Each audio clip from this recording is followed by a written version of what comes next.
absolutely none of us trust video game journalists anymore, and it has to stay that way, but it's still funny to point and laugh at their absolutely insane takes. And of course, everybody right now is playing Arc Raiders. Most people love it. It's got extremely high scores. There's even gamers saying it should be in the Game of the Year running. But of course, the Access media just needs to be quirky and different because they are wrecking this game, saying it's terrible. I have a few different things to show off, but before I get into the topic, if you enjoy the content I create, check out the links in the description, join the community in my live streams, and consider supporting through Patreon or YouTube memberships. Now, I don't think there's many people out there who actually trust the Kotakus and Polygons and Eurogamers of this industry, but it pops up on my social media. I love to point and laugh at them, and so we're going to give them the spotlight that they're so desperate for, because right now there are some outlets that are saying this game is absolutely trash, and I completely understand that this isn't the type of game for everybody. To be fair, not every single game can be for every single person. Though, Arc Raiders is very clearly a smashing success. It deserves a lot of praise for what it does right and how it is, I don't want to necessarily say completely reshaping the extraction shooter genre, but doing something quite unique within it. It's a much more casual take on the genre compared to something like Escape from Tarkov. Though, Eurogamer and other outlets are never going to be happy. They always are looking for something to complain about, and this is their newest target. It's not made by a AAA studio. It's not marketed as a quadruple A game. They didn't get early access, and every single time a game releases and the media doesn't get codes or exclusive interviews and content, they tend to attack a game. Look at Expedition 33. Initially, they actually were very, very critical of it, but as more gamers played it, they ended up changing their tune because they realized that it was such an amazing title to gamers that they couldn't actually be on the opposite side of the spectrum. Of course, you have games like Stellar Blade that wasn't made by a AAA Western company. Even though it wasn't the studio's first game, it was still pretty small. You, of course, have titles like Escape from Tarkov that they didn't want to review. Arc Raiders wasn't getting reviews initially, and, well, Eurogamer is getting absolutely destroyed right now for this terrible take.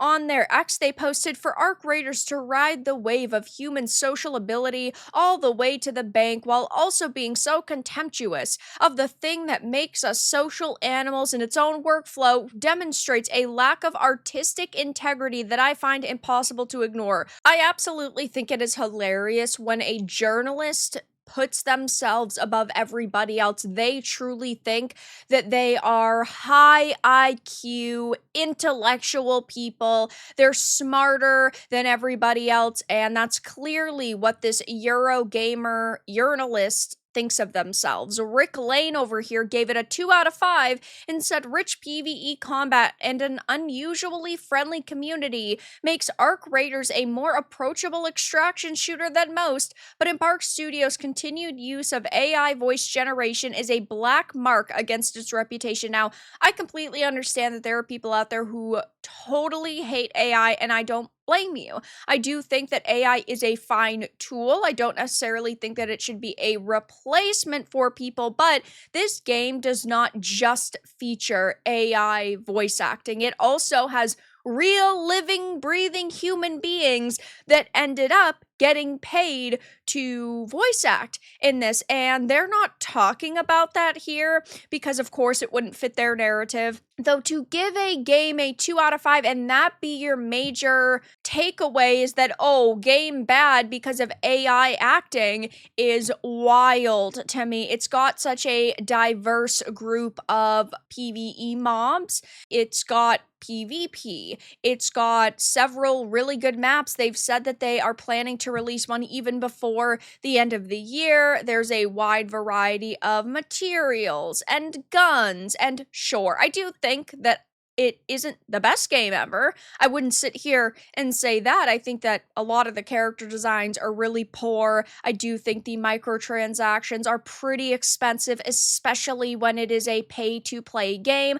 I have some criticisms, but ultimately, it is still really freaking fun. But the use of AI is where they decide, no, this game is actually bad. It says also, like the finals, this design is overshadowed by the specter of AI. Arc Raiders uses machine learning algorithms for its arc animations, and text-to-speech based performances generated from voices of real actors. While I am deeply skeptical of AI use in game development, it's important to emphasize the nuances at play here. For starters, these two techniques are not the same, while Embark has further argued that TTS is different from generative AI tools like ChatGPT. I would rather a game have some AI voice acting performances that are higher quality, right, than have no voice acting at all. And when you're talking about a studio's first or second game, you expect them to have some hiccups. Typically, that is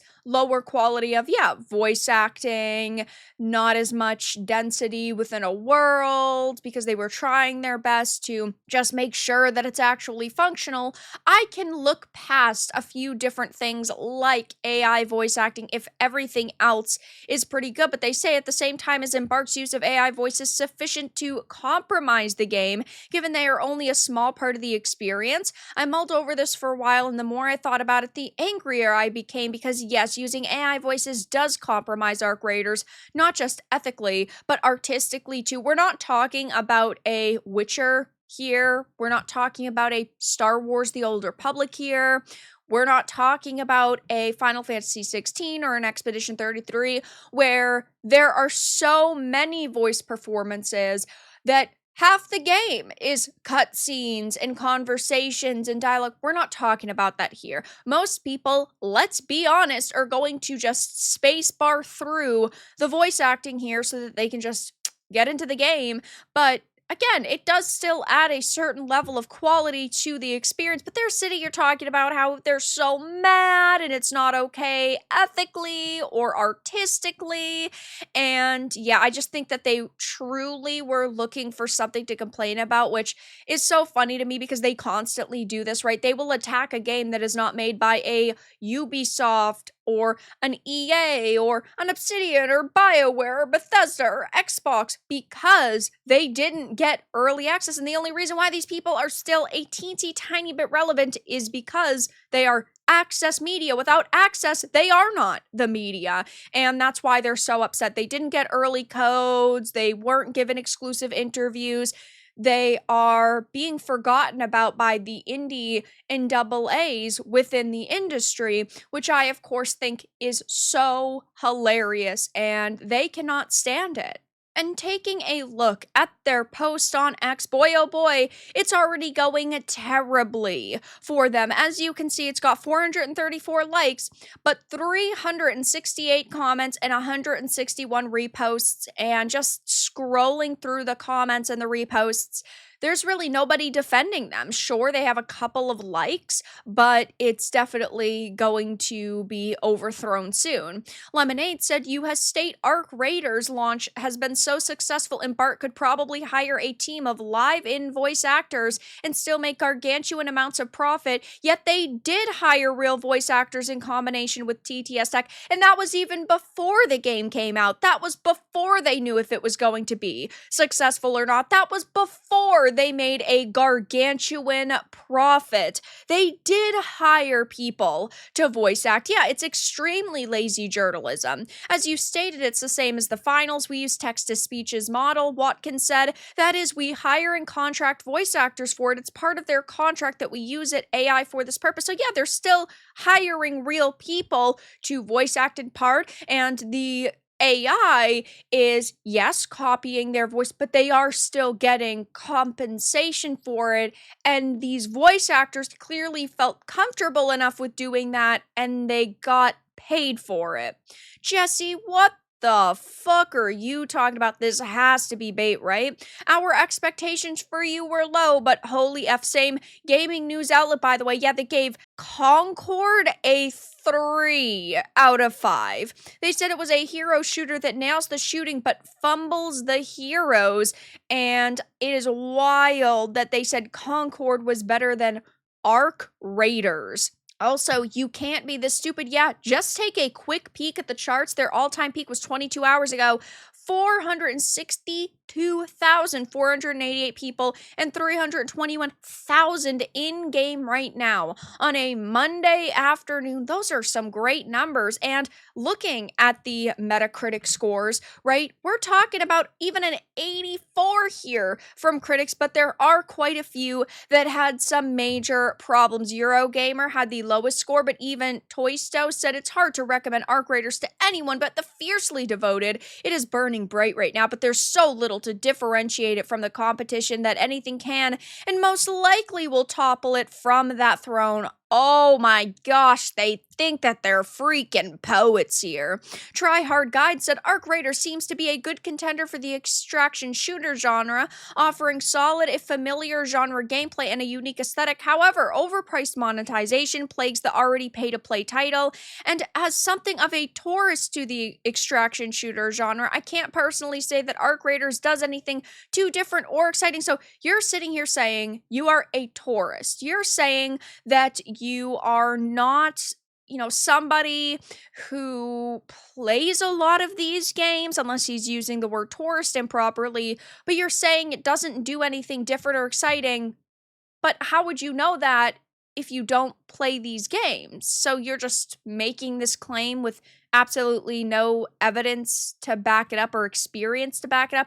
Crazy. This is why I do not trust these people at all whatsoever. So yeah, right now they are getting raked across the coals on social media by gamers for their absolutely insane review, where Eurogamer is saying this game is bad because there's AI voice acting in it, even though you should probably be focusing on the gameplay elements, which are fantastic. But that's all that I really had to discuss in this video. Let everyone know your thoughts in the comments below. If you found this important and informative, make sure to give it a like, share it, and subscribe to the channel. And if you didn't, give it a dislike. I appreciate your support either way, but I'll talk to you all again in the next video really soon.